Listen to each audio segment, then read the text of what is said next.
All right, welcome everyone.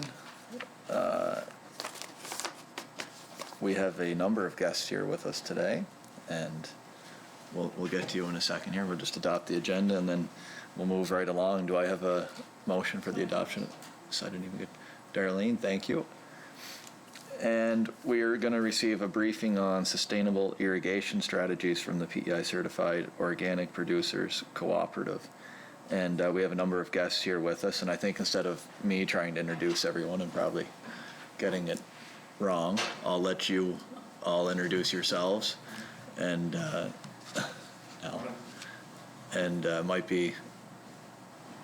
might help answer it if they each introduce themselves for just your name and yeah. I think Brian's also going to introduce us as via well. Skype.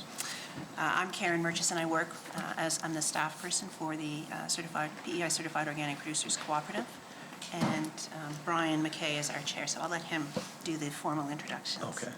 And Judy. I'm Judy Lowe. I'm an organic market gardener at this moment in Springfield on the family farm that I grew up on. And my name's Brian McKay. I farm with my wife Kathy in Bedeck, Prince Edward Island. I've been involved in agriculture for most of my life with some other brief interruptions, but it keeps coming back to farming. As Karen has introduced herself, she's a professional agrologist and has 20 years experience here on PEI through different levels of agriculture. COPC is really fortunate to have Karen as our lead person. And Judy Lowe, presently, as she mentioned, farms in Springfield here on the family farm. She has a PhD in tree genetics from the Agronomy Department of Oklahoma State University, and subsequently worked as a research associate at UBC, then a research scientist with Natural Research Canada in Frederick, New Brunswick, and finally as a scientist and project leader for Biodiversity International, an international agriculture research for development organization based in Rome, Italy. So through the years, she has been connected to agriculture in various ways, as this establishes.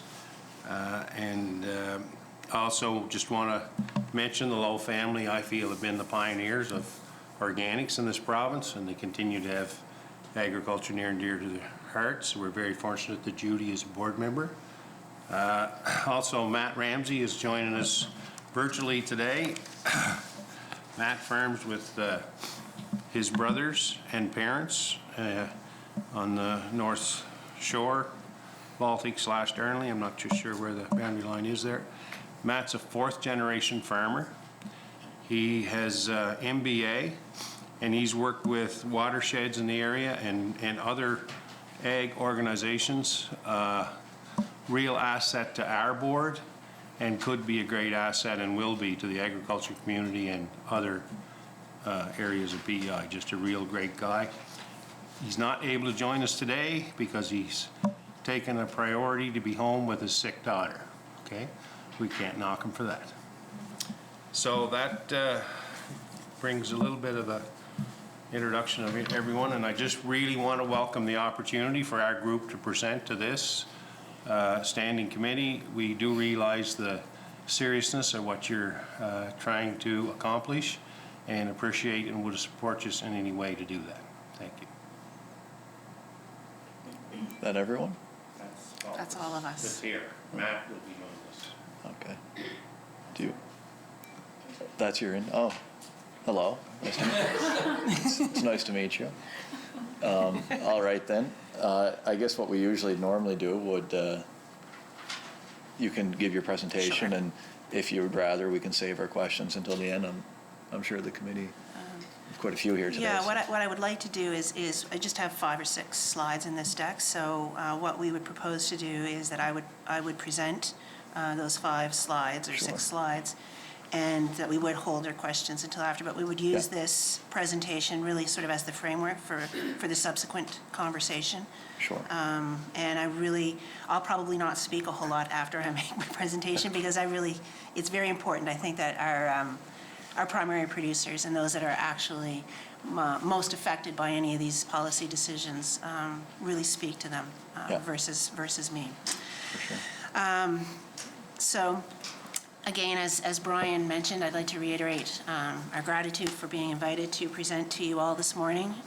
It's a great privilege to have this opportunity, and we hope that some of the ideas and thoughts and concerns that we present to you this morning will be seriously considered and hopefully in some capacity implemented into your future policies around how we use water and manage water in this province.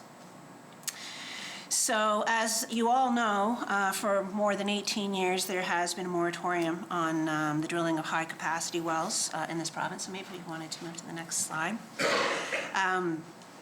And, we would suggest that, although that moratorium has been in existence, that the intended goal, which was to preserve, a very precious resource, our groundwater, we're not convinced that it has accomplished that goal in its entirety. We think that as well, that there should be priorities established for the use of water. We recognize that potable water for human consumption should be of highest priority, there's no question. And that's really why we're here talking. It's about making sure that we preserve our water resource so that there is sufficient water for human consumption. But having said that, we also very seriously believe that water for the production of food should take second priority to that. We've witnessed the impact of long supply chains in terms of security of food supply to our province through this latest pandemic, and recognizing that those shorter supply chains are far more stable. Having access to essential resource to ensure that those supply chains remain short is really important. The other thing that we've done as well is through the course of preparing this policy document or this position paper, we undertook a fairly significant review of available literature. And literature that was not just related to water availability and water volumes, but localized research that spoke directly to our water supply here on Prince Edward Island. And what we found is that there wasn't much information available. And that really in particular, that we found that there was no information with reference to the long-term impacts on water withdrawal, no research at all on the impacts of irrigation on soil salinity, no research at all with respect to saltwater intrusion into wells that are drilled in proximity to our coastlines.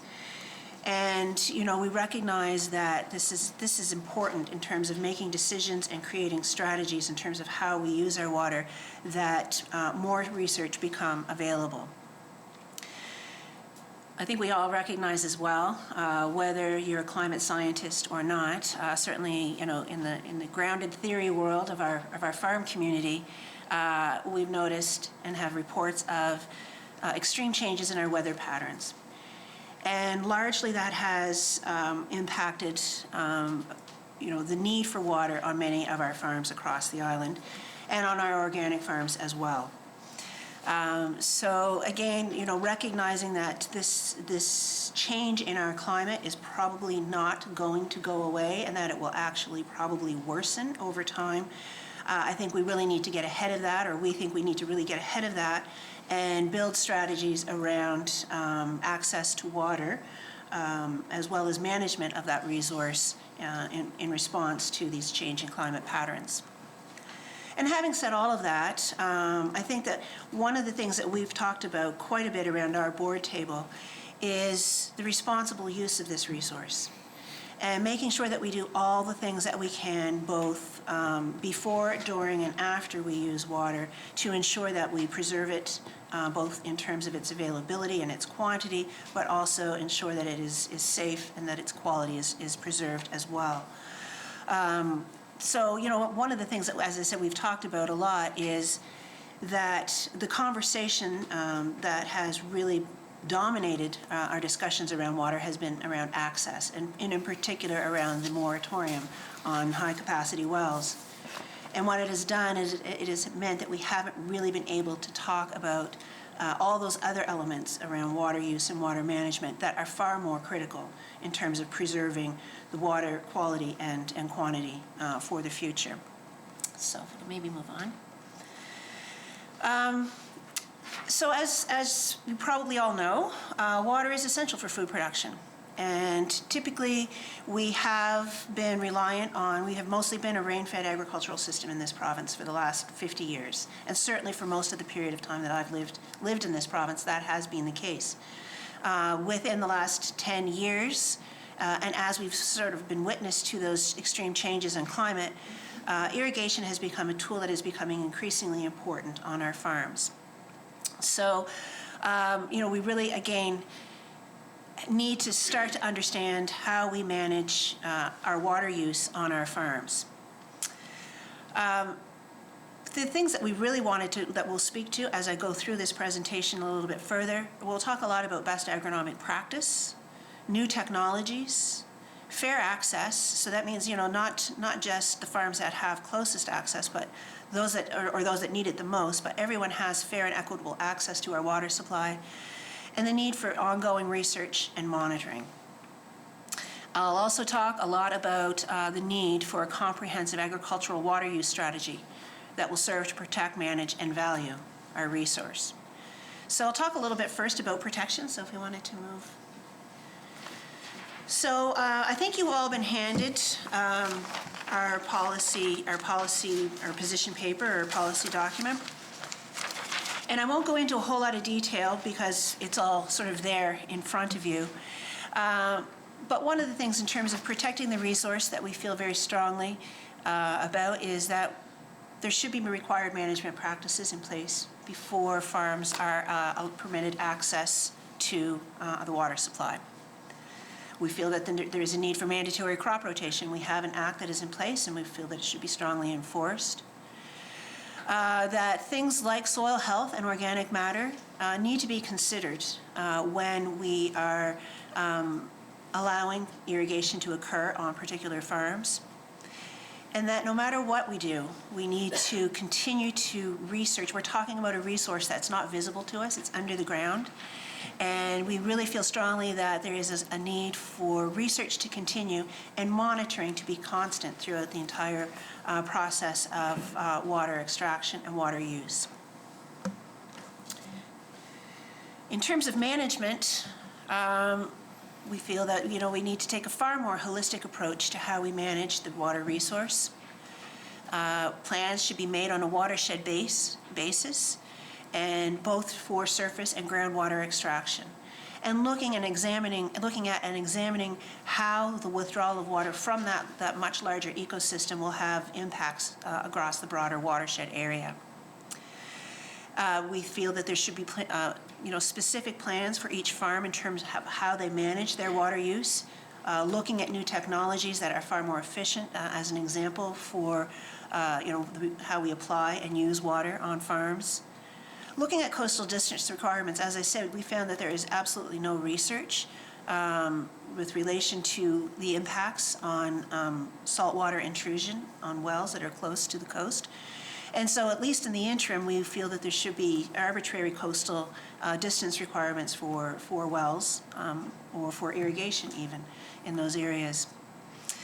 And then we feel that there should be ongoing research and monitoring. I mean, this is a theme that will continue because, as I said, we really don't know that much about our water resource. And we need to start to understand that before we can start to really carefully manage and protect that resource.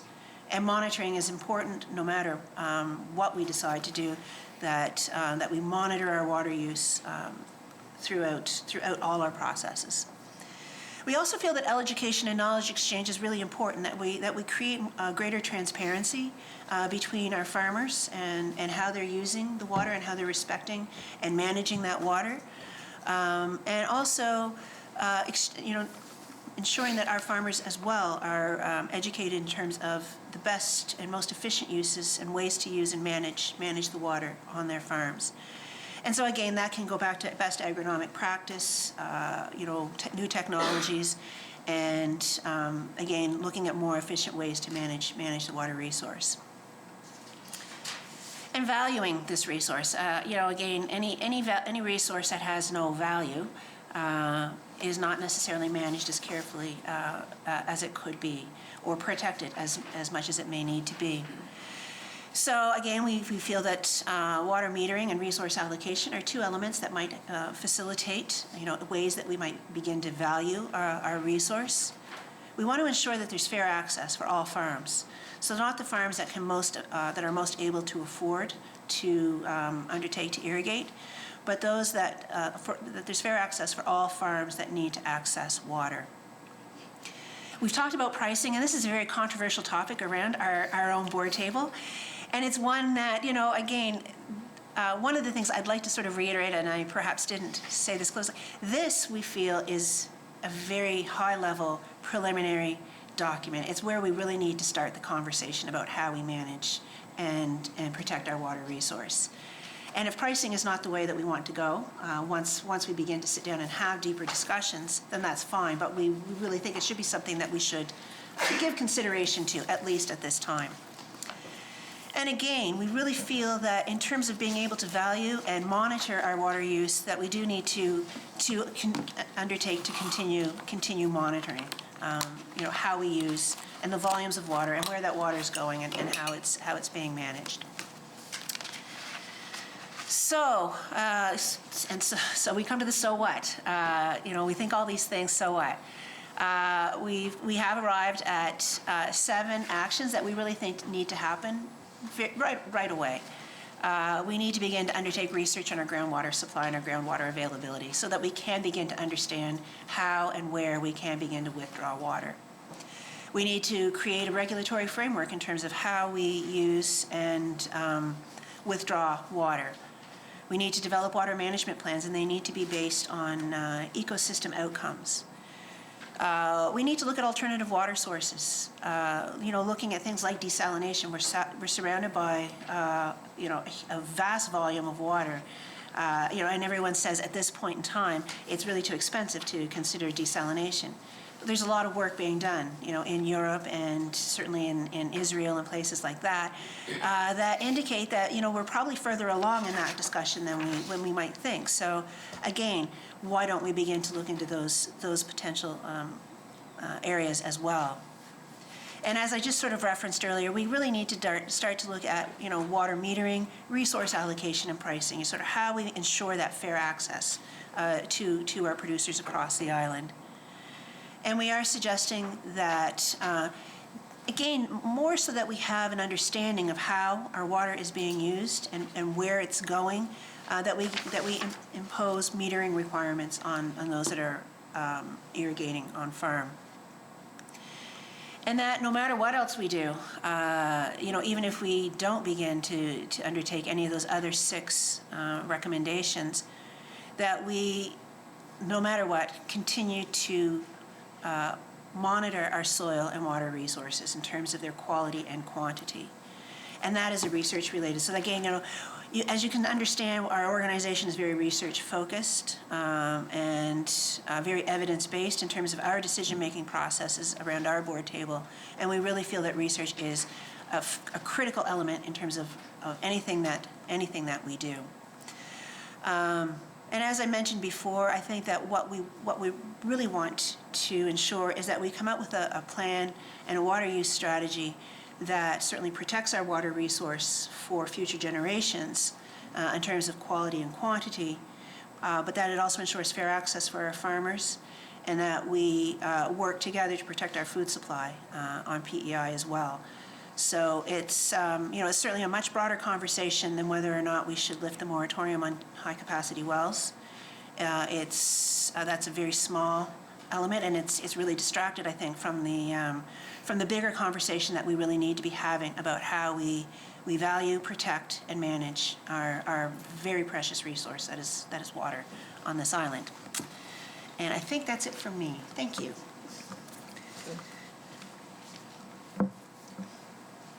Hi, Matt.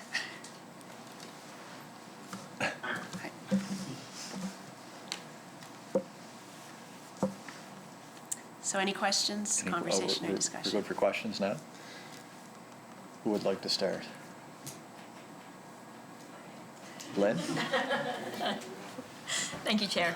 Thank you all for coming in today. I really appreciate this. I think that the discussion around a sustainable irrigation strategy is long overdue in our province, and I agree with what you were saying, Karen, that the question on whether or not to lift the moratorium has really dominated the discussion, and some of those other more nuanced components of it have really been left out. So I appreciate the work that your organization has done to put together a starting point on the questions that need to be answered in order for us to move forward. So I do appreciate the time you've put into this. I have a few quick questions for you, if you don't mind. One topic that comes up a lot when we've spoken to geologists, hydrogeologists on this subject, is the really nuanced difference between watershed to watershed management, and how, while we can say as a whole there's an abundance of water on Prince Edward Island, that isn't necessarily true in every watershed, and I'm thinking of Winter River in particular, as you can well imagine. When you talk about fair access and watershed by watershed management, do you think that we run into the potential of complications there? How do we manage water in a fair way, knowing that not every watershed is equal in its access to water? I'm not sure which one of you would like to take a start at that. I am going to try and be quiet because I really think that these are the folks that have the most. Question, Matt. Can you guys hear me there? Yep. Yes. Yeah, well, I think that's going to be the biggest challenge to this, and I've spoken a lot with Yifang Jiang from AAFC, and in any given watershed in any given year, it could widely vary. I think it's important to note that a lot of the numbers we use for recharge are annualized.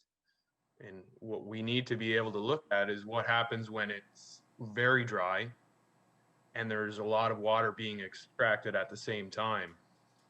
It seems like the first ecosystems to suffer in those situations are the ones farther upstream, not so much the groundwater, but shallower estuary ecosystems, or, I guess anything that's kind of in between the coastal areas and where there's actually water coming out of the ground. That's going to make all of this a lot more complicated. But in terms of fairness, I think we need to be prepared to model each one.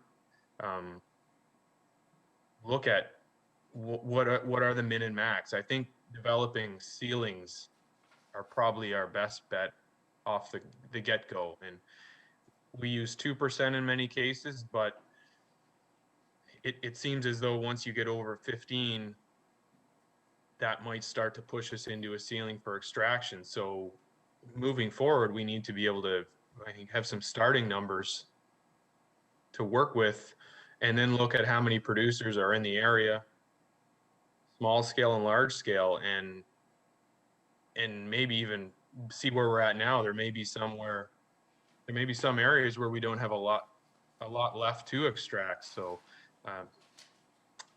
that doesn't fully answer the question, but that's what I'm seeing now, is that this is not just going to be about trading off annualized numbers for how much we're using per year of recharge. It's going to be intensive modeling for each watershed, and also trying to get a handle on what is being extracted and what could be extracted given various policy directions. If it was a free-for-all, I think we would probably use all of that allocation up to that ceiling relatively quick in some areas, whereas in other areas we may not.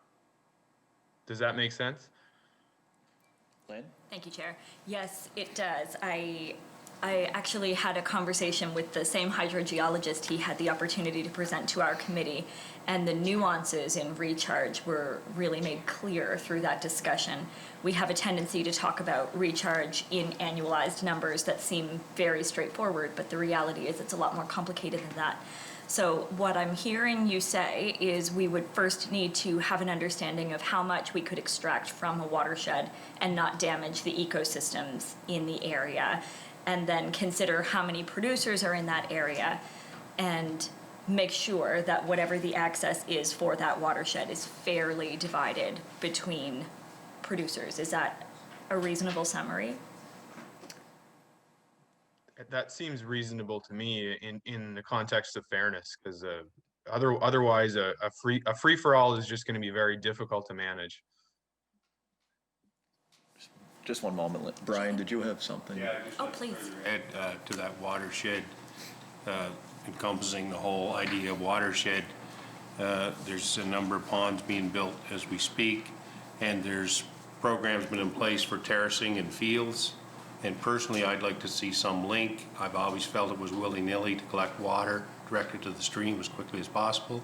We should be directing those terraces into ponds either that are or being built to collect that water runoff, so our watershed water can be managed more properly and collected in a manner that's not wasteful.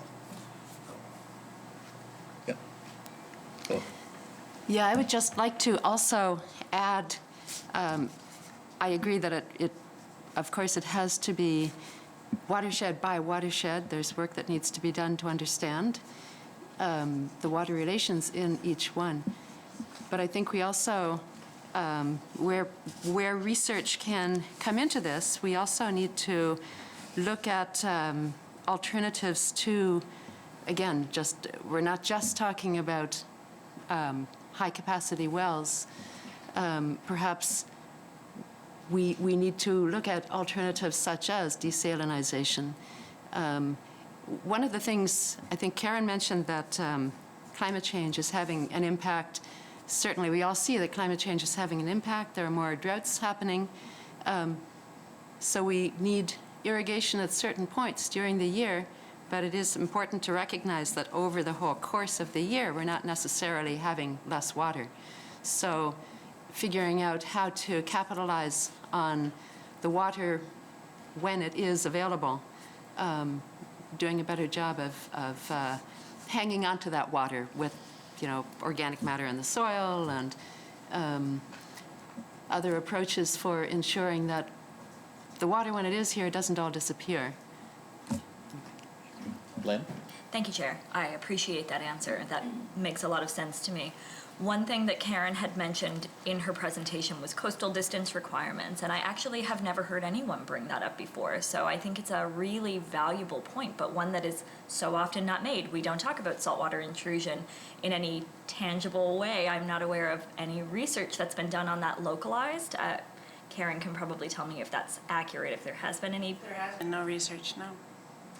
Lynn? Thank you, Chair. When you were doing this work in other, doing the scans, of what's being done in other jurisdictions, I'm just wondering if you've seen bodies of research on coastal distance requirements for other jurisdictions. I do recognize that the makeup of our soil means that those numbers don't carry exactly, but do we have an idea of how far from the coast we actually need to be before we run the risk when we're putting in these wells? We do not. Lynn? Scary.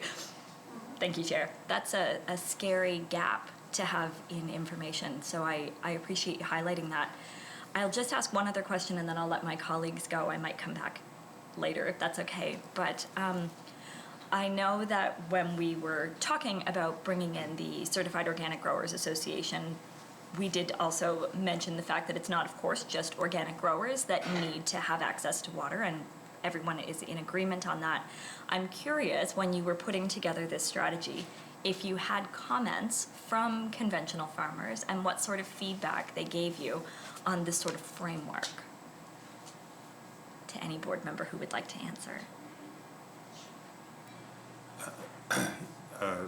Yes, we felt around the board when it started talking about this subject in seriousness last spring that it was important to consider all farmers.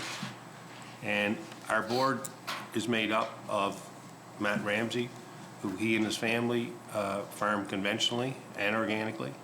It's very important, we feel, as an industry, number one, to protect the water, but number two, to build relationships.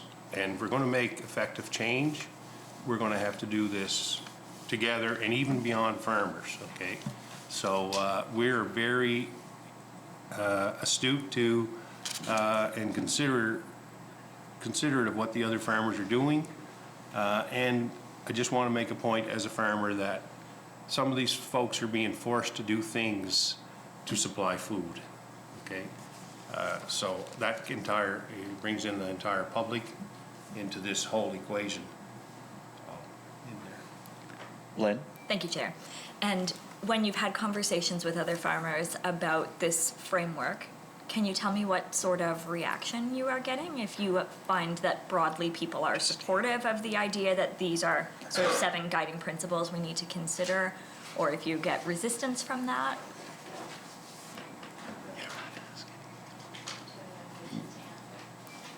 I think that most of the feedback we've got has been positive, generally speaking, because I think we struck a moderate tone. I mean, we were trying to look at this from an evidence-based perspective, and drawing from my own experiences, we have seen a really dry last 4 to 5 years. Typically, the banks, when they make their projections for financing, they plan on a bad year, a good year, and 2 average years. So that's their 4-year average, and we're no longer seeing that anymore. And I think everyone, maybe in some sense, has come together on this lack of rainfall. So there does seem to be a little more consensus, and some of that is reinforced by some of the soil health work that we've been doing tangentially. So everyone is a lot more organic now than they were 10 years ago, whether they realize it or care to admit it. But there still are definitely some farmers who do want laissez-faire policy. They want to be able to just tap into a well and turn the taps on. And we've really focused on trying to be moderate and let as many people into the conversation as want to join it. And most people, when they think about it, they have families, they want their drinking water too. This is not something that should be polarizing in our opinion. You're good, Lynn. Thank you. Steve? Thank you, Chair. Well, I really appreciate the perspective you bring here, Matt Ramsey. Being a conventional and organic farmer combined, I think is an important perspective to have at the table here. And I appreciate the comments you had about we have to consider how bad things can get in the worst month, like when it's the driest month and we need the water the worst or the most. What kind of impact does that have? And that makes me think of a line of questions I had for the Dr. Vanden Heuvel whenever he was proposing a study that we approve here in this committee about would they be considering the worst case scenarios, and the answer he gave me was no, I believe. And so it reduced my confidence in that kind of information that would be provided there. I was just wondering, as a whole, has this board considered that study and what your thoughts were on the Rivers Institute study that was brought before this committee?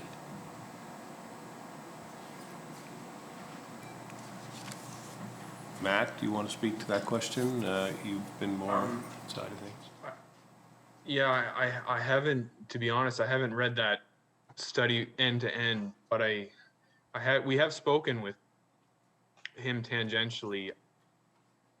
I think that because it's such a guess as to where we're headed in terms of rainfall, that it's hard to speculate on what the worst case scenario might be. All we're left with are if-thens. But I do think it's important in any future research to not just look at one scenario. I mean, we can point back to the last few years and probably there are 2 out of the last 5 have been really bad scenarios in terms of a farm being able to make money or not. I don't know where we draw the line. Do we draw the line when farms are not able to sustain themselves? Do we draw the line when crops are actually failing in midsummer? It's hard to figure out how to justify that, but I think in any case, we need to be looking at, here's what we expect, here's what it looks like if it's a whole lot worse, and here's what it looks like if it's a little bit better. And some of the work I've been doing recently has actually been going back and looking at the last 10 years of rainfall and crop productivity data, and just looking at which years are really affecting us the most, and what's the minimum threshold for rainfall to keep agriculture going on Prince Edward Island. So I know that doesn't directly answer the question, but I can't imagine why we wouldn't want to look at a worst case scenario, because we're not that far away from, in 30 to 40% of the, potato industry here suffering badly over the next few years if this continues. We are entering a worst case scenario. It's death by a million cuts in some cases, but the last few years, it seems like the heat and the wind have turned up even more. So I'd have to go back and look at that, but we need to consider at what point we can't reverse the effects of this. I think that's the best way I can put it. Once farms go under, there's no coming back. And we are at a point where the rainfall we've been seeing is not enough to at least stabilize crop yields. In fact, only 2 out of the last 18 years have we been in a calculated surplus of rain. The rest of them have been rain deficient, by some of the calculations that have been done here by the hydrogeologists. And that was quite surprising to me, that it's not just about what's next, it's actually that this has been going on for longer than we think, perhaps since 2001. Steve? Thank you, Chair. Thanks for that, Matt. Your answer seemed to speak about the worst case moving forward and into the future, and also industry related. And that was some more questions I had for Dr. Van den Heuvel was, would you be considering the potential negative impacts of shifting rainfall patterns or precipitation patterns on PEI due to climate change? But that's not even what I was speaking of in this case. Yifang, Zhang Yifang came in and gave us a worst case scenario for one particular watershed, the Wilmot River watershed. And if every farmer in that area were to put in a high capacity well, what impact would it have on the levels in the rivers and the estuaries, as you had mentioned? And it would drop it down far below what would be an acceptable or sustainable level. So that's really what I was getting at, was we need to know what like if we open this up as a free-for-all and just say there's no more moratorium and everyone can go ahead and put a well in, we have to know what the potential impacts might be in that regard. And the study's not actually done yet, so it's not something you can see. We actually asked for the terms of reference of what the study would be about and got nothing back as a committee here, so we're not quite sure what it's all about either. Right. I did participate on some of Yifang's work, and so I understand what you mean now, and worst case scenario in terms of watershed impacts. And I think that was my point earlier about developing ceilings on a watershed by watershed basis, by saying, well, if every producer in this area had free and fair access to water with little capital limitation, where would that put them in terms of recharge? And I do think there's going to be a lot of situations where we're just not going to be able to meet everyone's water demands, because we'll start seeing those upstream ecosystems suffer. So I think some of that work is forthcoming, and I think it will provide some initial guidelines for specific watersheds. But to not consider the worst case scenario is just to repeat the same old problem that we've been repeating for the last, 5,200 years. We have to consider that worst case scenario in order to develop policy to prevent it. And I think when we look at the potato belt, there's some areas that are going to need to be limited, and there's just no way around that. If we still want drinking water and we want to sustain ecosystems, that to me is the bedrock that we have to work with. Steve? Thank you, Chair. I think that's it from me, Matt. Yeah, just a shout out to the Ramseys out in Hamilton.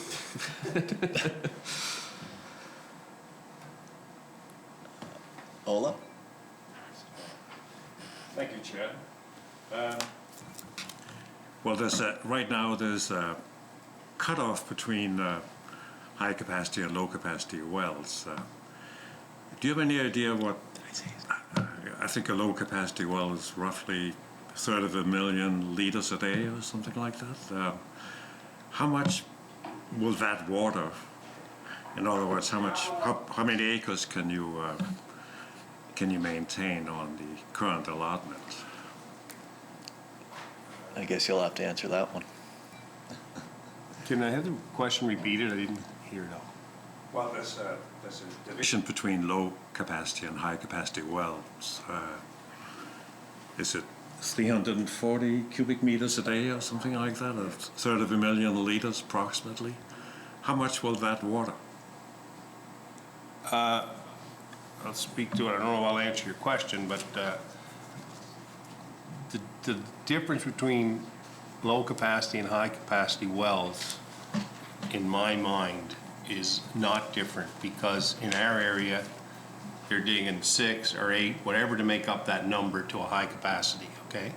So therefore, the end result on water is the same. So, and that's why maybe talking about wells is not the topic that's going to best serve our results, because they're accessing water.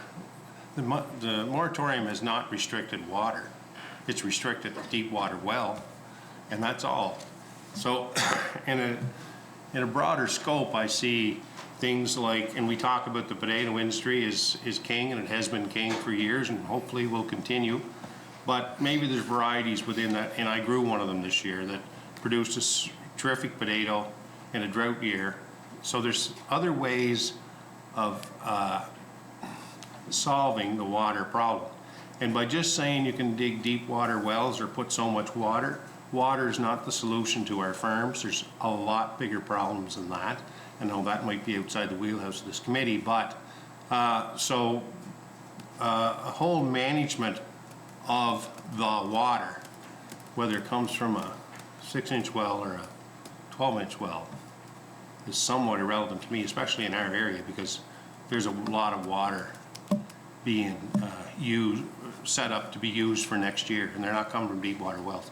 So I know I didn't answer your question, what is the difference in volume, but the net result to our groundwater it's Wild West right now, because they're just drilling and pumping and doing things that's still consuming. Like it's all the estuaries, and that's why we're seeing some neighbors' wells going dry, and we're seeing estuaries further up the stream, because the water consumption, and I think that might even be a first step, is what is being consumed in an irrigation system and in other operations that use water. It may be outside agriculture. I have to defend my fellow farmers here that we're not the only users.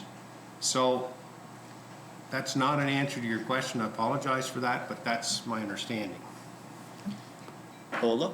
Well, thank you for your answer, and I think I completely bought your argument that the best response to irrigation is to do all the other stuff first and then consider irrigation.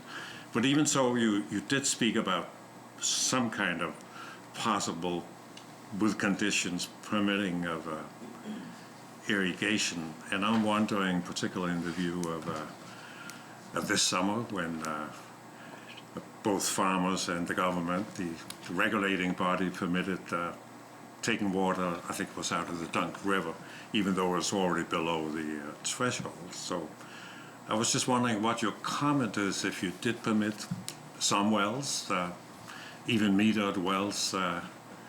What do you think is going to happen if we do get a dry year and you have to stop irrigation? Are you going to get farmers to turn off their wells with $100,000 a crop on the line? How do you think that's going to work? Serious situation, no question. Water has to become a top priority to both farmers and everybody else. So when you turn off the tap, let's turn off all the taps that's consuming water in that area where it's challenged. The Dunk River supplies the area, flows close by my house, and presently today there's 5 ponds being built right in that area. So your question is probably going to have to be answered very soon. What will we do? And we really can't do anything right now because we have no legislation or no go up and knock on the door and say, would you mind turning your well off? It's not going to work. We have to measure the available resource and what can be used, in my mind. Ola? Thank you.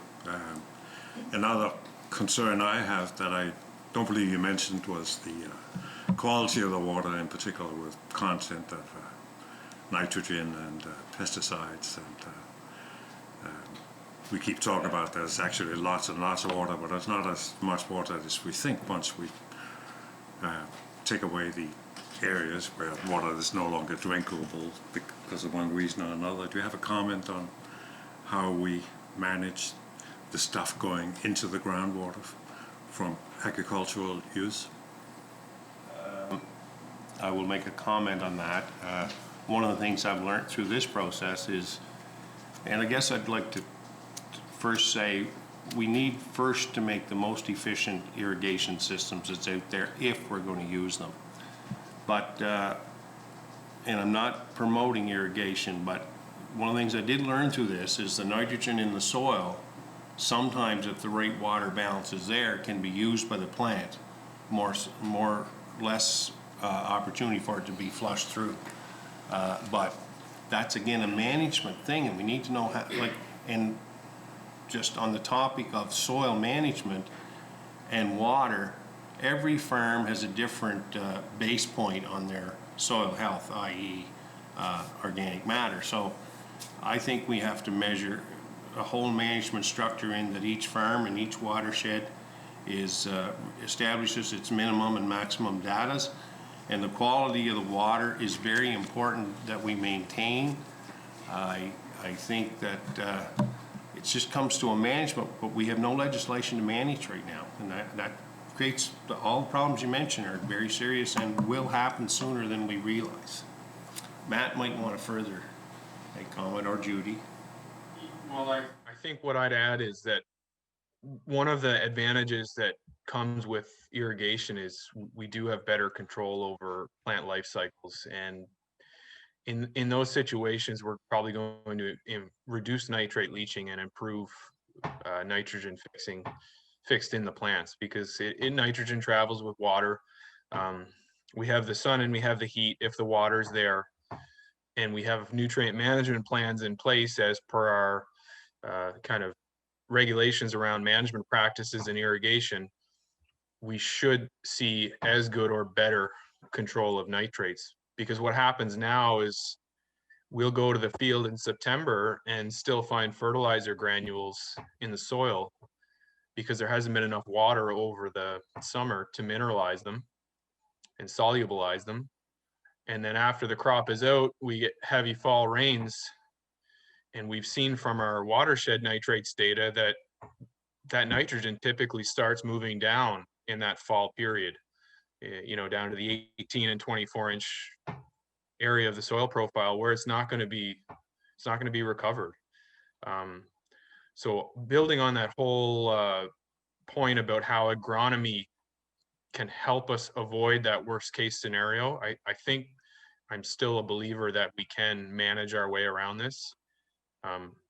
We can use water to our advantage, I think, by irrigating earlier when it isn't at its peak dryness. And then if the taps do have to get turned off in August, we've found that these crops will survive an incredibly long time, provided they're off to a good start. So I think those nutrient management and actually putting science behind irrigation as opposed to just turning the taps on when it gets dry could potentially allow us to continue to irrigate. And then if the taps do have to get turned off, it may not be a $500,000 loss, but it may be something, but not as much. And we've been seeing that the last few years. We've seen crops go 40 days without rain. If they're off to a good start in the spring, it makes all the difference. And I think that's why in Europe, their policy there is they irrigate soon and then they stop probably before the peak heat in the summer. More so to prevent other issues, disease issues like scab, but also because it's very critical at that point to set up the crop to draw the nutrients that you're planning on it taking and to establish its root system, because the smaller the root system, it's even harder for it to access water. Whereas at least when the plants get full size and the canopy closes, they're able to weather that a little better. So that's just an add-on to what Brian was saying. Ola, Thank you, Chair. you're good. Michelle? Thank you, Chair. First of all, I'd like to thank you all for being here and bringing forward this framework, because I, probably like you, am very surprised to hear that even after 8 years of a moratorium, that we have very little research to even move forward when we so desperately know that our agriculture industry needs a solution, and we're very far behind the 8 ball here, given that a Band-Aid solution was put in place almost 2 decades ago. So I appreciate you bringing forward this framework, and I also appreciate the fact, like, conventional farmers have brought forward a lot of the ideas that are in this document as well, and so I hear both voices in it, and I think it's important for the public to really recognize that organic farmers also need water, because plants just need water. And the point that you made, Matt, about a healthy plant lasts longer. It's a whole lot harder to bring a dead plant back to life than it is maintaining a healthy plant for that stress period, but the stress period only lasts so long before you need to supplement it in some way. And we really heard that clearly this summer from, I heard from a lot of conventional farmers that there needs to be some sort of supplementation there for them to use. And not all of them want wells, not all of them have fields conducive to irrigating on that broadest scale, right, where they have to buy the big infrastructure in order to have like the pivot irrigation systems and that kind of thing, because there's lots of farmers out there that farm little parcels of land that just doesn't work for them. So I really appreciate this framework as a starting point, and I see no reason why there shouldn't be very clear steps developed, and I do hope that the work of this standing committee takes that on and brings this type of thing forward, like research. That's something our government should be doing, and putting out the supports that are necessary in order for that to happen. Agriculture is so vitally important to this island, and the fact that there hasn't been some sort of strategy from at this point in time developed, I found that shocking over the last year to actually hear that. So I don't have any questions for you, because I think that your framework is a really great starting point, and I think that it's something that we've been hearing all along. No, I think now it's that narrative or that story around it needs action behind it, and how do you start that action is really where I think all the focus needs to go right now, because I think that wait has been long enough, and now it has to happen. So I appreciate you being here and bringing this forward and walking us through it, and certainly sharing in voices that I've heard throughout the agriculture industry over the last 2 years, specifically to me. So thank you for that. Thank you, Chair.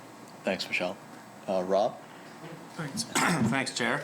Thanks, Karen, and the Organic Producers Cooperative for coming here and making this presentation. I would say that I did have the great fortune of being able to work with your organization for a short period of time, and I certainly appreciate the work that you do in advocating for your sector, your component of the agricultural sector, and I think you've done a good job in growing that sector to be maybe more profitable, to have a bigger role within agriculture. And I've had the chance to talk to Brian before, and I think you're coming about it in a very appropriate way in working all of agriculture, because I think we all have a component to play in producing food for not only this province, but for the world ultimately.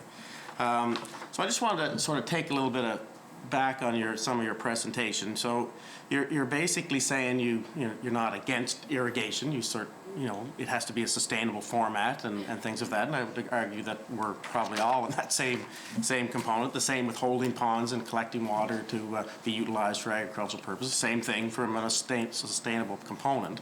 I think that's important. But I'm still a little bit fuzzy on regarding the issue about the study that was proposed by the Canadian Rivers Institute to do, I think it was 4 high-capacity wells, to do some research and the impacts that would have on aquatic life. So officially, at your organization, are you in support of that particular research? You're saying you want more research, so I'm assuming that you are, but I just want to be clear on that. I'll start it if anybody else. We're in support of all good research. And back to my point about deep water well, the water's being consumed, and we are not controlling it right now at all. So personally, and from the board, I think we'd like to see a management strategy, and you have to collect the data from the deep water wells. And Karen, you might correct me, but is one of our farmers? We have a farmer, actually, that will be participating, or is hoping to participate in that project if it does move forward. And I'll just speak to that briefly. We do have a farmer that has met with the principal researcher on that project. And the discussion was that this research has to be more about the management practices. That's what this farmer wants to understand. And so their involvement is around, understanding the management practices, not just about drilling that well. And as I said, I mean, we're all feeling a little frustrated about this, about this dominance of the discussion around the moratorium and the reluctance to talk about or even consider deep water wells. I mean, I think my understanding is that's probably one of the major factors that's limiting the progress of this research. And our feeling around our board table is that, this is how we manage and use our water is not about a moratorium on high-capacity wells. It needs to be a discussion about how we protect our resource. And that moratorium clearly has not done that. So, let's move on beyond that. And if there's a research project ready to go, then, and we have a farmer that's prepared to proceed, we have to start someplace. And, maybe this isn't the best project. I don't know. I don't really know the full details of the project, but it's a project. And it will help us understand better what's happening. So are we supportive of it? I don't know that we have a formal position on that. We really don't, but we do have a position, our organization supports research.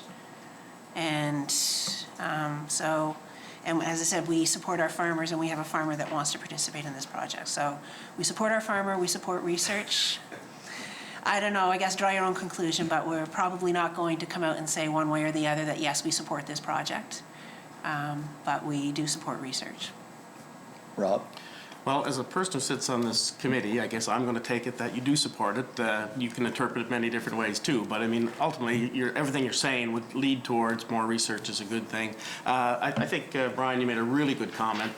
This moratorium is on agriculture. There are high-capacity wells going in. I think they said about 308 high-capacity wells already. There's only like 30 that are agriculturally components of agriculture. So I think the big point I want to make, and it kind of goes back a bit to Ola's questions, is that you're right. We don't have the regulatory framework. So I think that's a big component, that if wells are utilizing agricultural irrigation I do think we have to have the capacity in circumstances where it is impacting other wells in the region and area and all those things. You have to have the ability to say, or government or somebody has to have the ability, whether it's a water authority or whether it's a watershed group that has the authority to say, during this period of time, you can't pump water because circumstances have equated that it is going to have an impact on the resource. So I think, that's a key component. And like I say, what we've done in government here is we've allowed all the things to go around the circle here in the respect that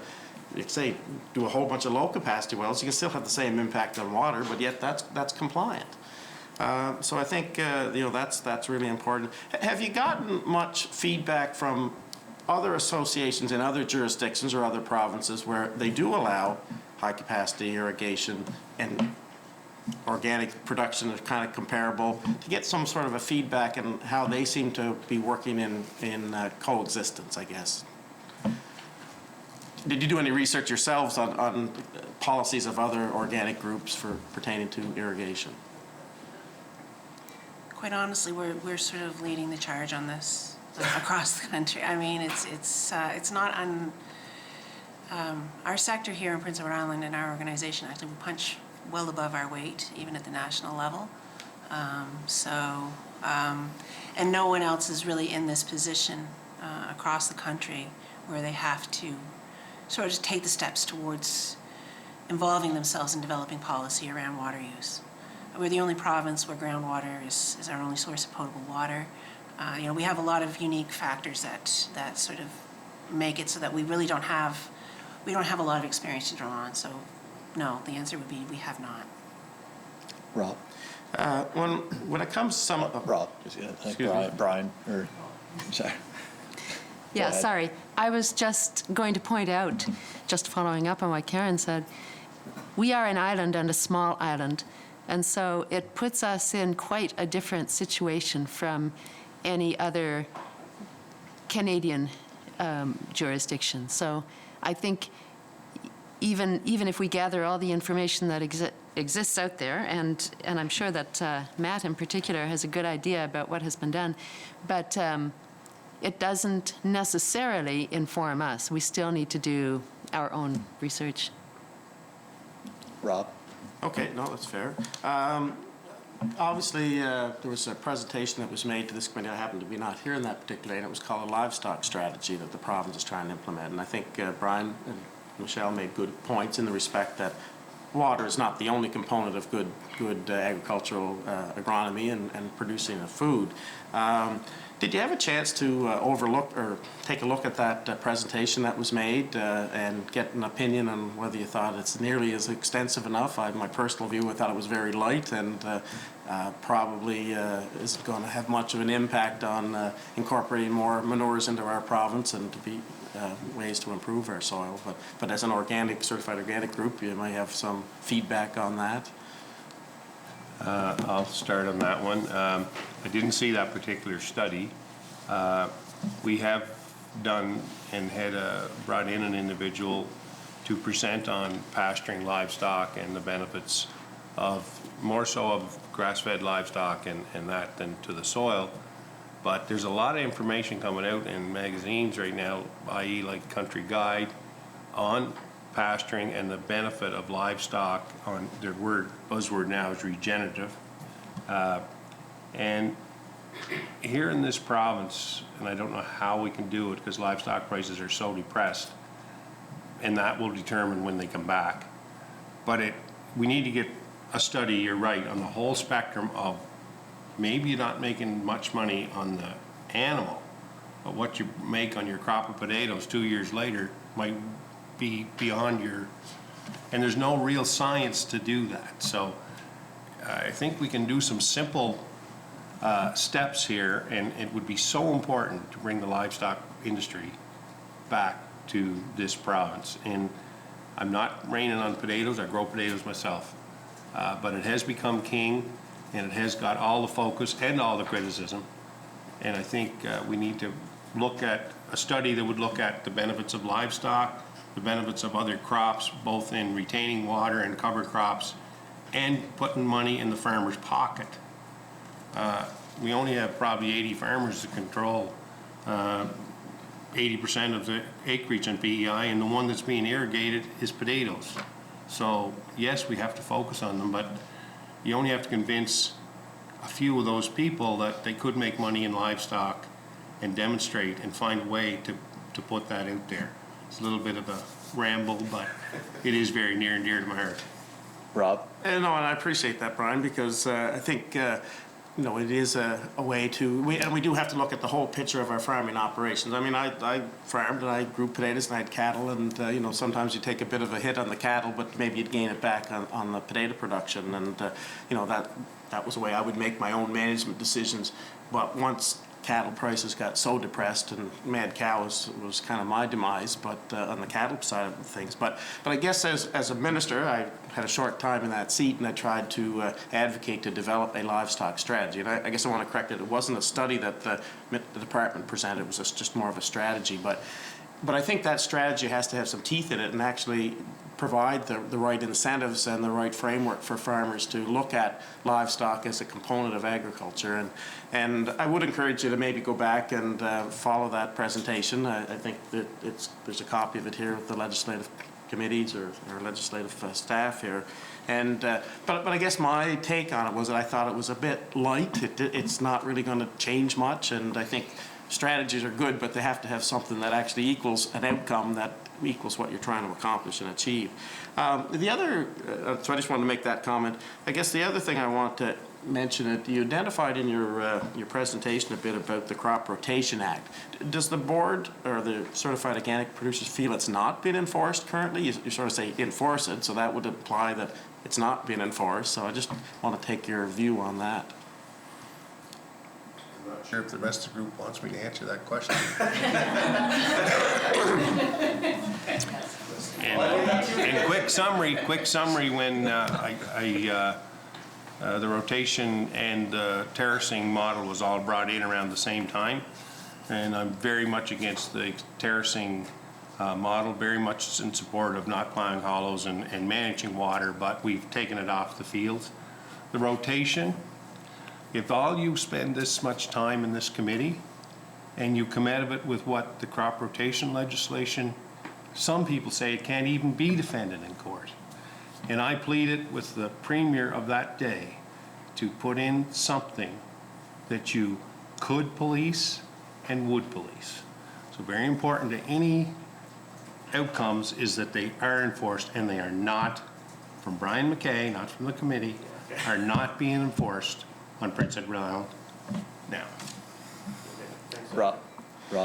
And I guess my one last comment was, and I found it a bit interesting, you brought up it's kind of a taboo question, is about the pricing of water and water extraction.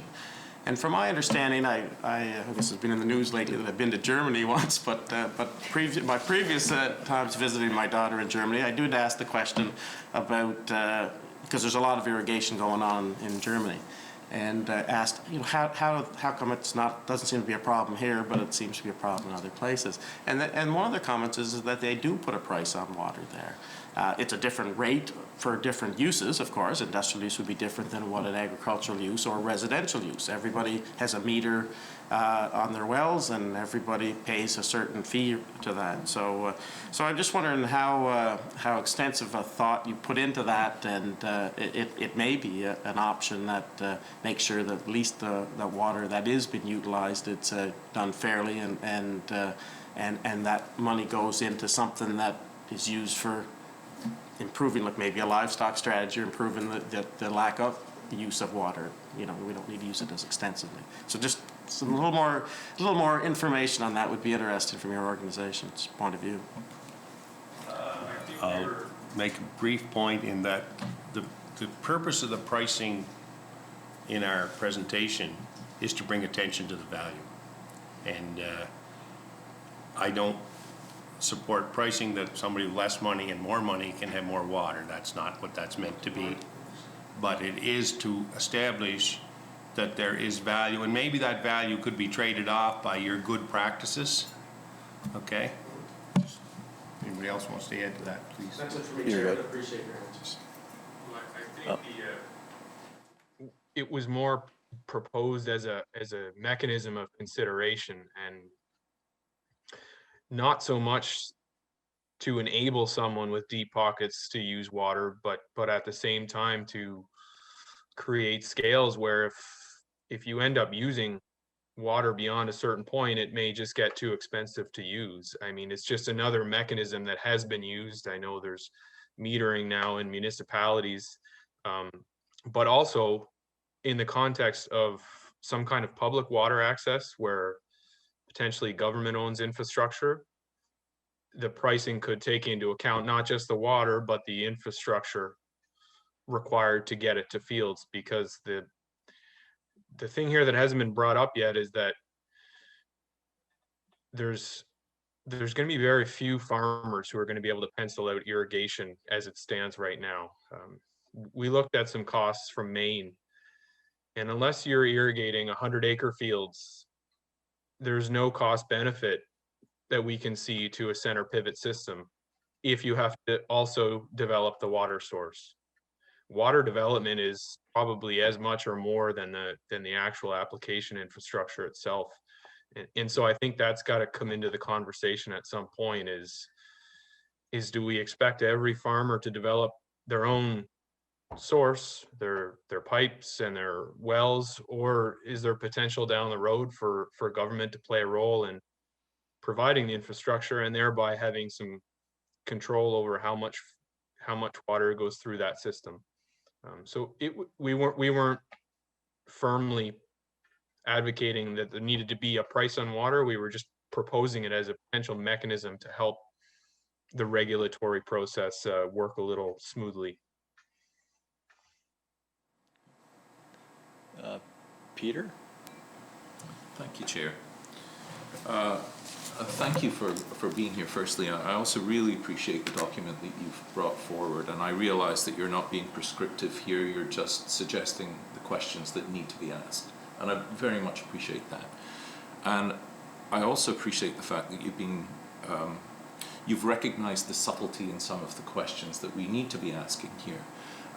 Irrigation is not just it's not a question of whether irrigation is good or irrigation is bad. It's a question of how we irrigate. And in the presentation, I saw at least 3 different sorts of irrigation. I saw center pivot, I saw ground irrigation, I saw drip irrigation. So irrigation is not just one thing. It's one word, but it encompasses an awful lot of things. Similarly, holding ponds are not good or bad. It all depends. And Brian, you alluded to the fact that we can terrace land in such a way that we can actually harness the water, or not harness, that we can collect the water in a natural way. It's not that holding ponds are good or bad, it's what that holding pond looks like, where it is, how it is fed, how large it is, all of those things and how it's managed. So I really appreciate the fact that you've recognized and brought forward and put a focus on that this is a complicated and interrelated question, series of questions that we need to dig down into, if I can use that analogy. One question, I'm going to go off something Robbie said actually, and it's regarding the study.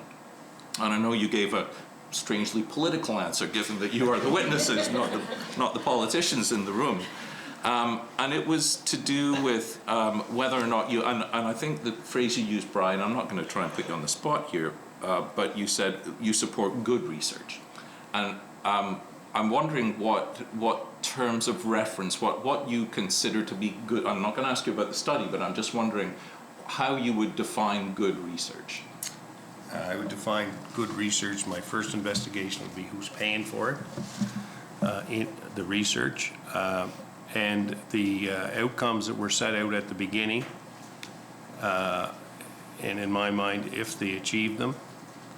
I'll present an example of why I would make that statement.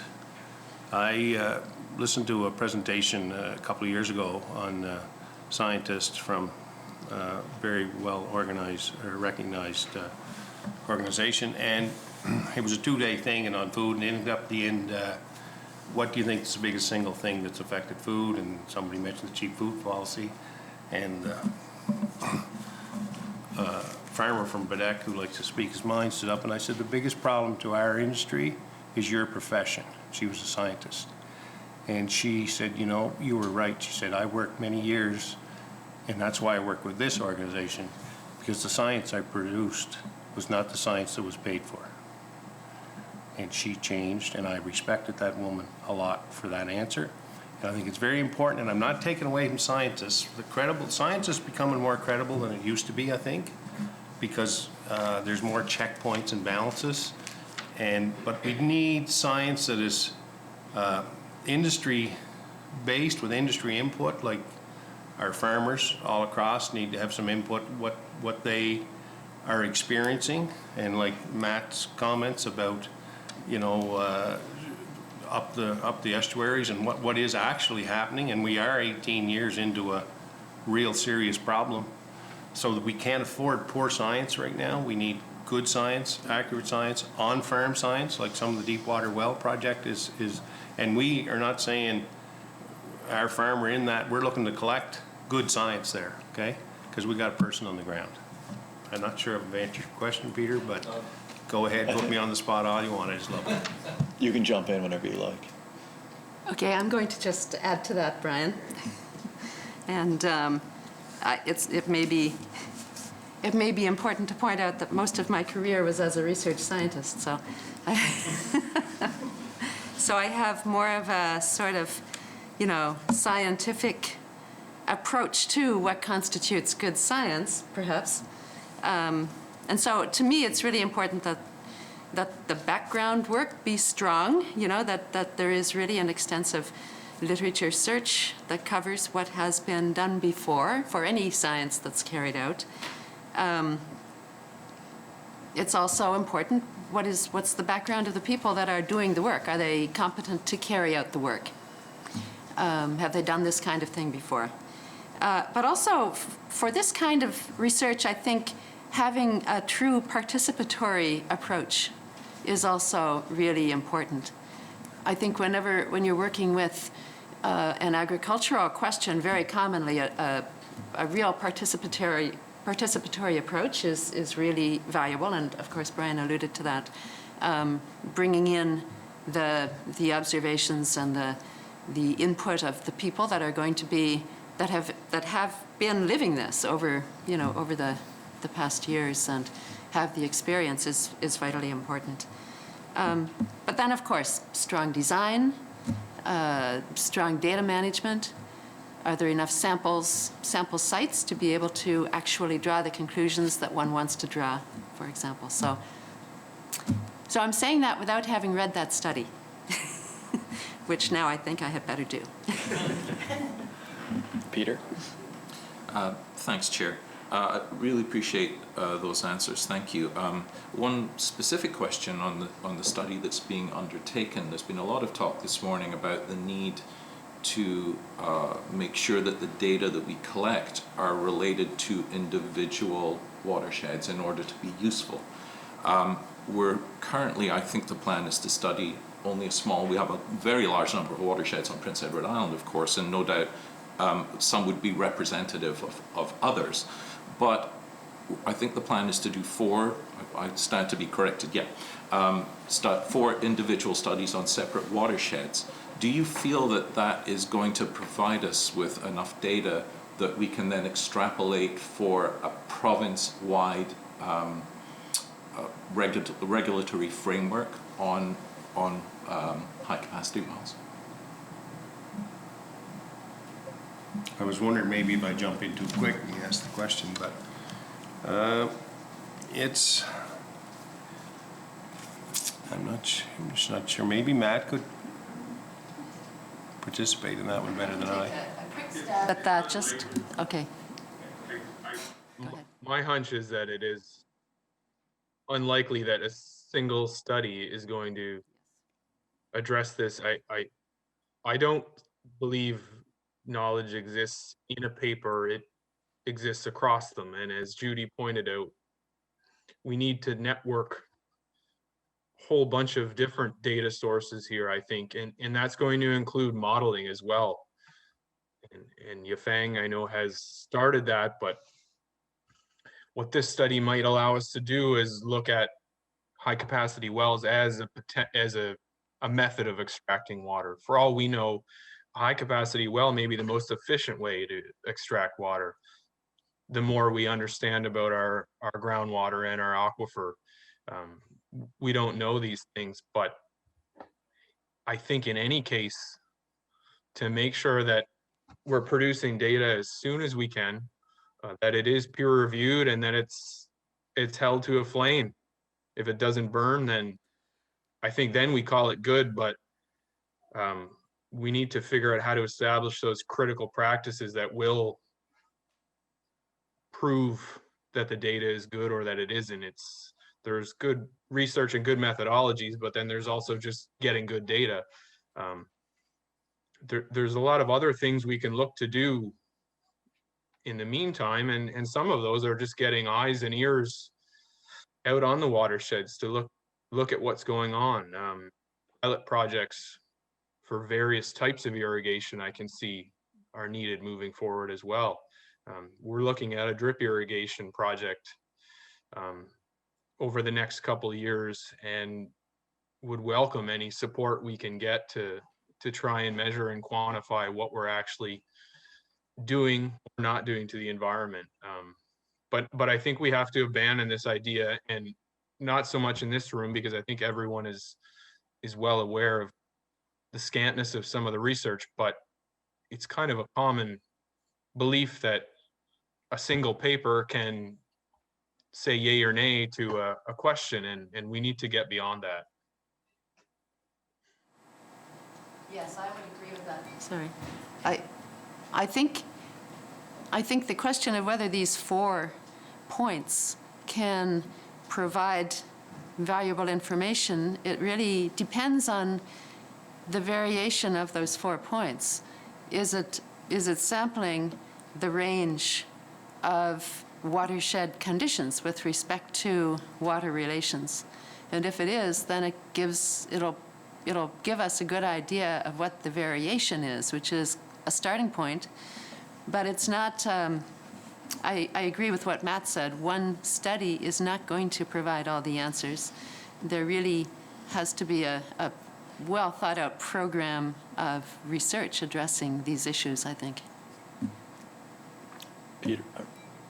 I just, in brief comment, I think it would be great to have more than 4, but I would hope the outcomes would be to establish a template that could be used on other watersheds. It comes back to the soil thing. Each farm is different, so we're going to have to set benchmarks around each farm's soil, and one of the things could be to grow from that, not from a standard blanket. We too often relied on a standard blanket to solve a problem, and there are many different situations in different watersheds. So it's a great start. Is it enough? Probably not, but I think we can get the template to make it better. Peter. Unfortunately, I think our hands are tied. We have to make this a living research project. We have to be prepared to afford and enable irrigation before all the questions are answered, because we are at a point where we're going to start seeing farms, particularly medium to small size farms, going out of business because they can't withstand these drought conditions anymore.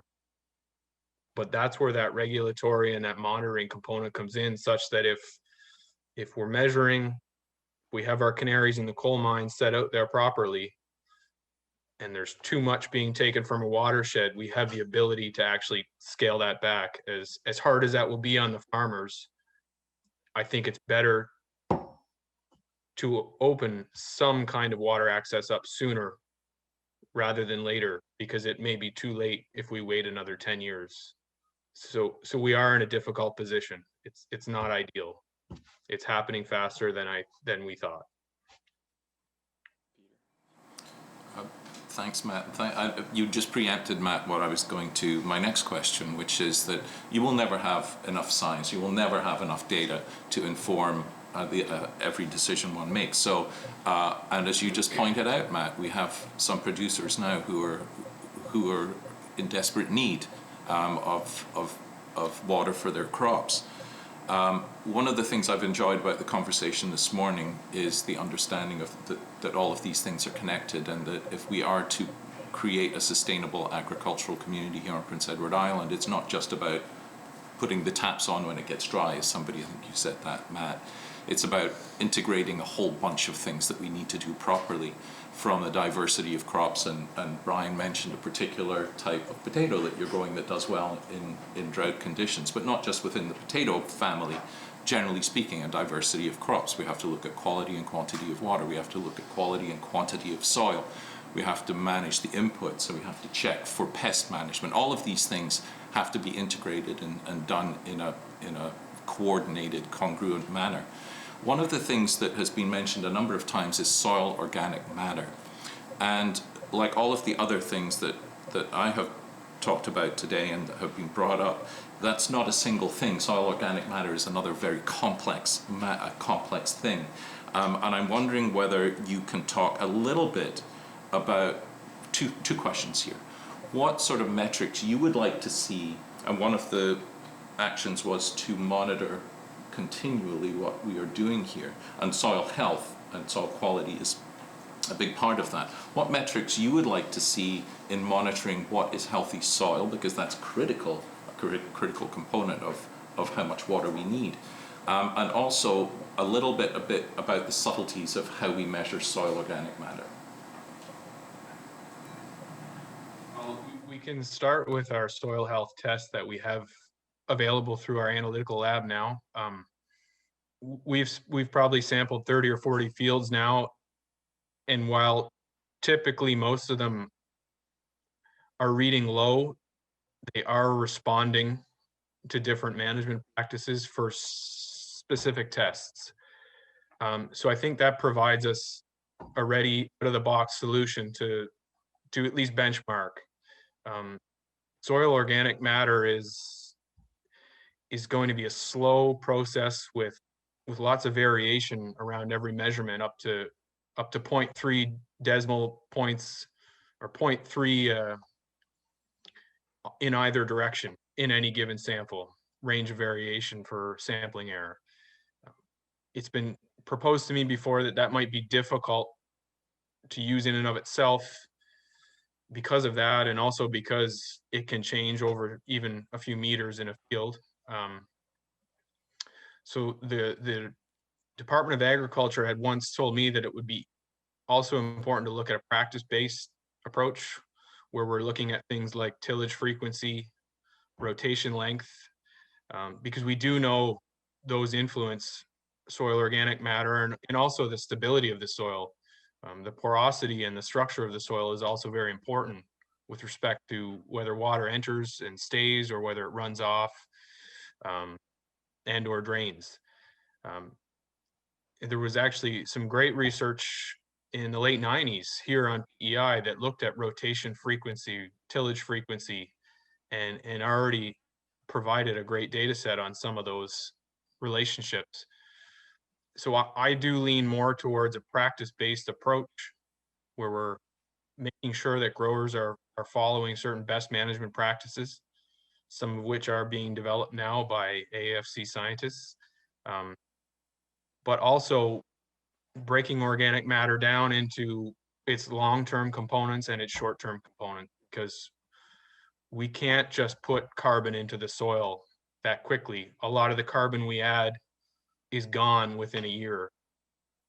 And we only add to the stable pool very slowly over time. And on our farm, we feel like we have increased levels in some fields, but only by a couple decimal points.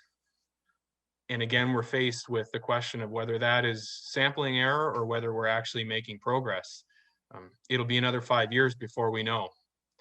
So again, there's that time frame issue there with how do we monitor between now and when we would expect soil organic matter to actually change in a permanent way.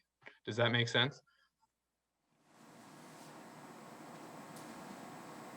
Good. Peter? Thanks. A couple more questions, Chair, if I may. Sure. One is, in this interim period where a study is being undertaken, but we're not going to have the data from that study for some time, probably many years, do you have recommendations for this committee in what we can do to put in place other measures that might support farmers while we're waiting for the information that we're going to get from this study.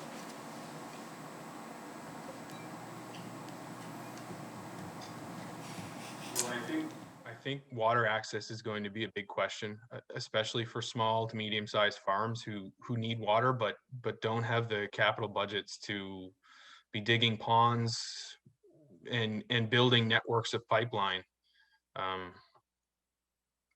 Even brainstorming on a strategy for what things might look like in 5 years is probably a good place to start.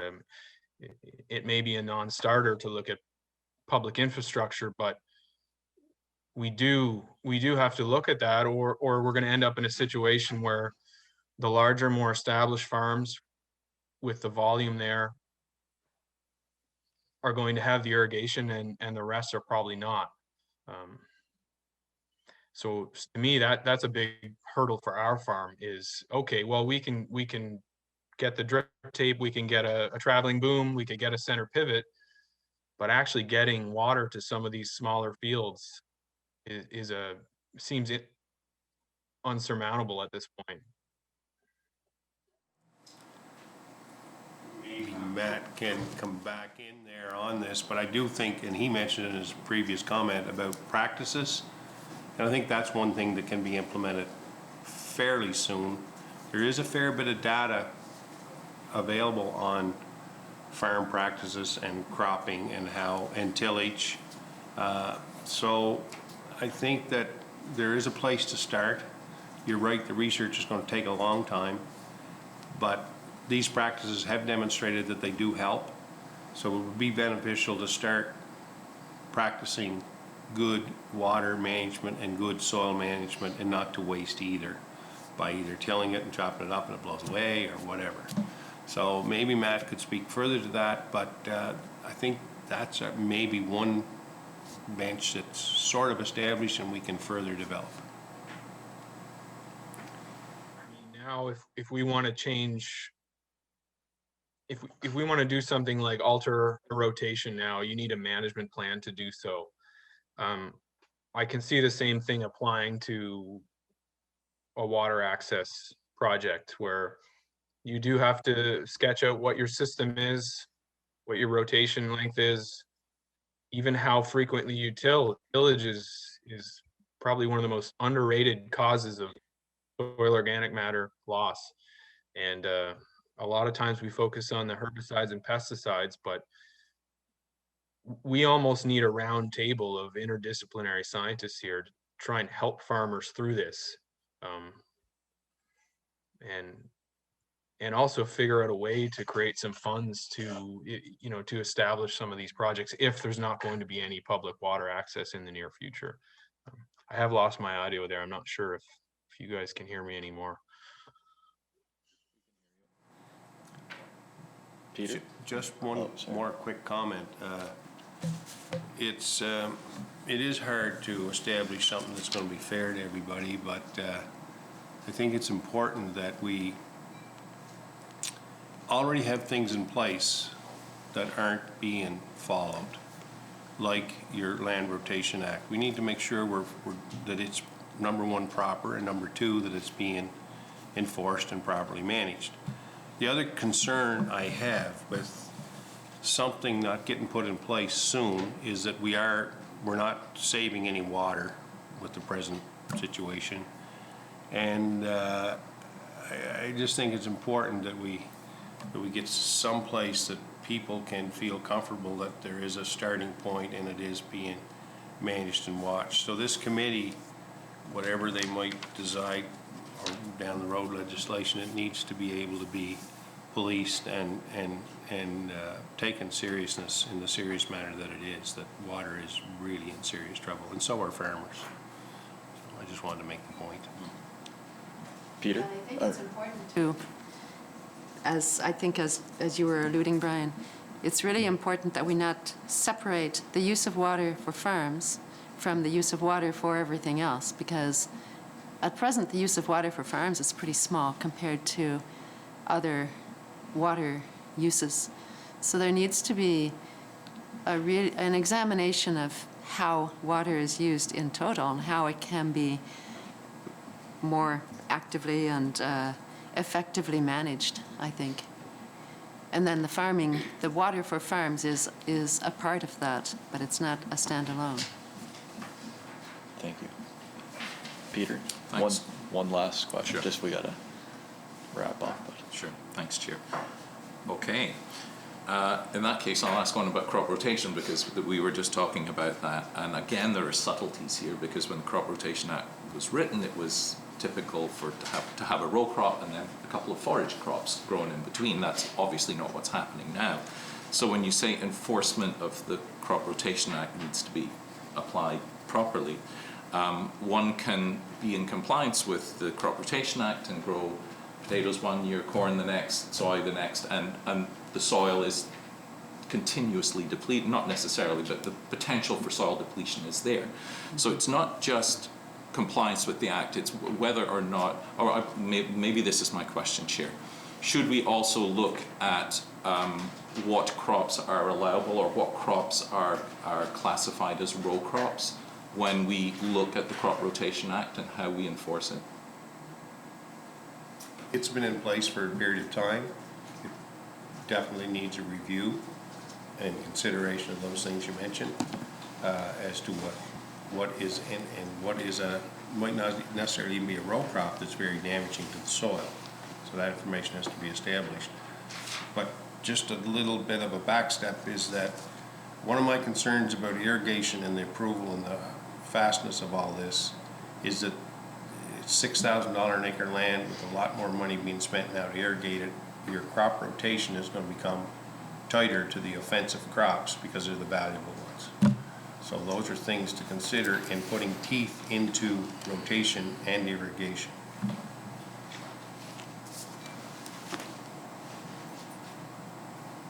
Anyone else want to jump in here? I think for corn and soybeans, one option we do have is at least we can move to a no-till system, which has shown great results in other places. At least in terms of soil carbon, it does have some of its own issues. It's typically dependent on Roundup, but it doesn't have to be. So to me, I'm enviable of the grain and the corn growers because there's places in Ontario and out west where they never till at all. But it's particularly with vegetable and root crops that the tillage gets very intensive. I mean, even with a barley crop, you don't tend to till nearly as much as you would with a potato crop because you're preparing a deep profile of soil in the spring, and then in the fall you're going through and basically sifting it to pull out the potatoes at harvest. So I think that still makes potatoes categorically different in that regard. They're definitely the most intensive component of the traditional rotation. And it seems to vary with area. Like there's a lot of traditional rotation still happening in our area. We still do a lot of potato, barley, underseeded to forage, and that's it. So again, that's going to vary with watershed to watershed. But if we stick to some of the fundamentals of the practices that do create better soil over time, it may be a more positive approach than leaving ourselves open to just have to go out and enforce. If we can look at water as coming with the adoption of these best management practices. Again, I need to advocate for some kind of provincial ag system roundtable here that can actually put on paper what the most sustainable system is, given the markets and the equipment and the knowledge that we have. There's a lot of great research out there that's sitting on desks and being hidden that has a lot of these answers and a lot of these implications.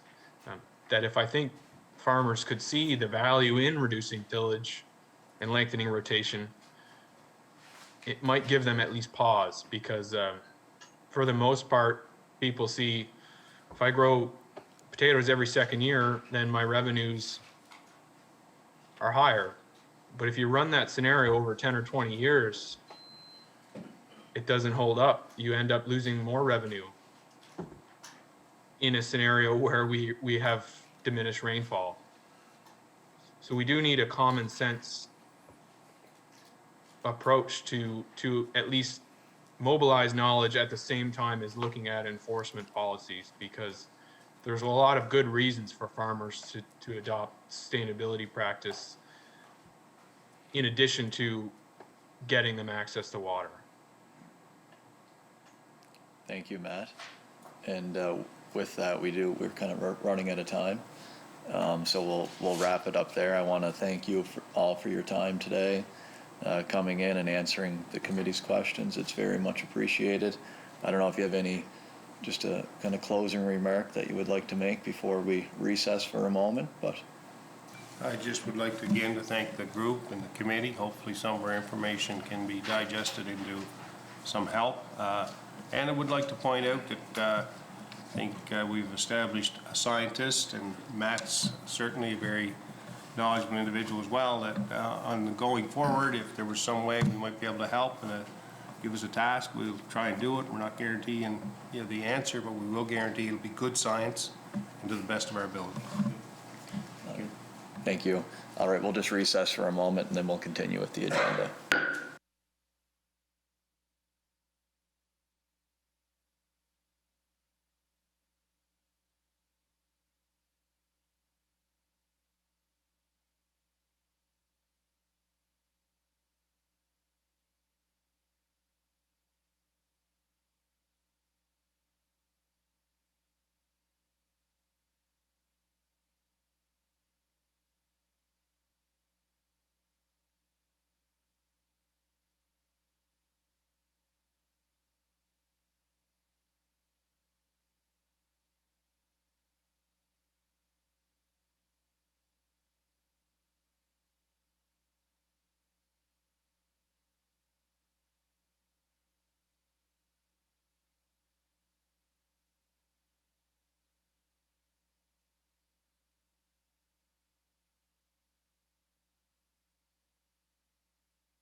Okay, welcome back.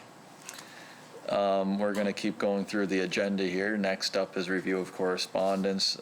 First is a couple of letters from Iraq. The first one is on energy price increase. I think everyone has had a chance to read their response. They don't wish to appear to speak on this matter. I think they had stated that. Well, there's a bit here in the letter, but basically they don't want to speak to how they came to that conclusion, is what I take from it. But I know the clerk and some other staff have done some research, and they have usually when they appear in the past, it's not to speak to how they came to that decision or why they made that decision, but perhaps they could speak to how they go through the process of making such decisions.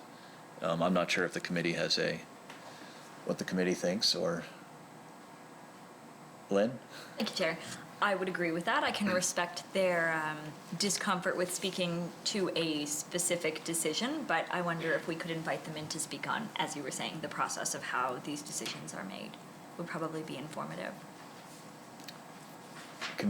Is the committee all right with that? Okay, that's good. That one's dealt with. The next one was the land sale investigation, or I guess so they didn't want to come in to speak to that, as we just kind of discussed. But we had asked them to come in to speak to the process, and I know they have gotten back to us on I think, has everyone seen that correspondence? I emailed it out and Yeah, they haven't. yeah, I thought so. So I don't know, perhaps clerk, you could speak to this one. Yeah. You have a good knowledge of it. Yep, so they wrote back, and then on Monday I received dates that they are willing to appear. It's outside of the deadline that the committee gave, and then they were within the legislative planning week. So I did go back to them and ask for additional dates, and they were agreeable to either come in on February 24th at 9 a.m. or February 25th at 9 a.m.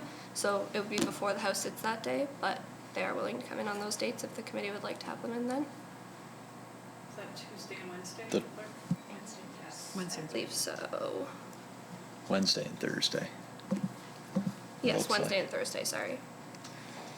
So I have Treasury Board on Wednesday.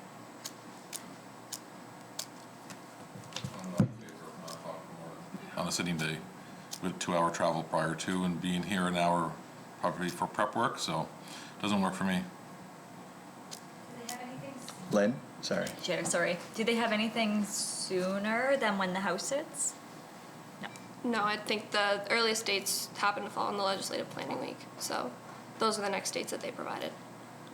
And so we're not supposed to, committees aren't supposed to sit on that week. Is it a rule, or is it? Yeah. Or is it just kind of an understanding that Lynn? Thank you, Chair. It is my understanding that when the Rules Committee put this forward, it was a recommendation that committees not meet, but I think ultimately it's at the discretion of the Chair. I don't think that there are any rules that supersede your ability to book a meeting. I think it was just a request. But I will look to others for more knowledge on that topic. I believe she's right. There's no hard rule. It's just kind of an understanding that committees don't meet that week to give time for what it's designated for. Okay. Would the committee be all right if what were those dates that, sorry? Just bring them up, sorry.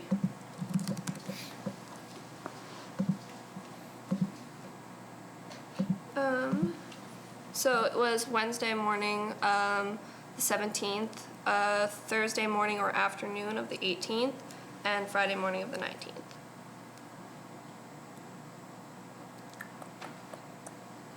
Lynn?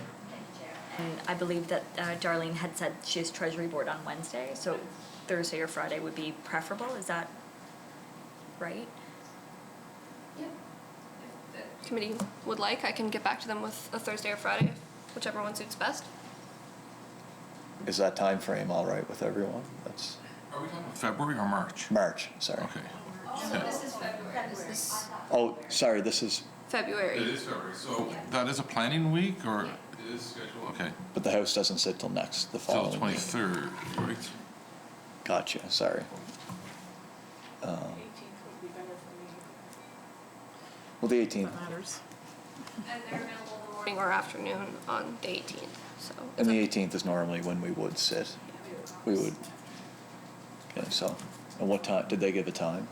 No, No. I think it's open for the Okay, committee. so perhaps, Our I normal guess meeting just time. our normal meeting time. Fine.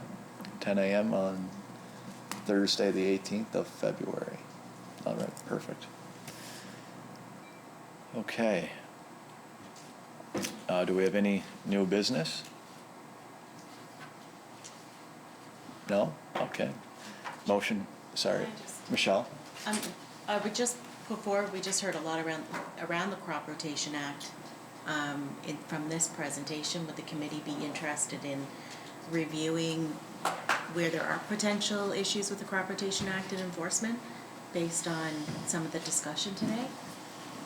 I would just put that out if the committee would be interested in it.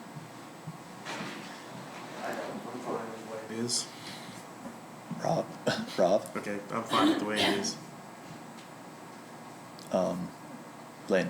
Thank you, Chair. So I appreciate where you're going with that, and I definitely have that written down as something that needs to be discussed moving forward as well. I wonder if it would be advantageous to ask the Department of Agriculture to come in and give us an overview on the Crop Rotation Act, but I recognize that due to scheduling, that probably won't happen until after the sitting. Are we fine with that? I'm trying to get a consensus around. we've asked the department to come in on something else, have we not? I think, Yeah. yes. Yeah.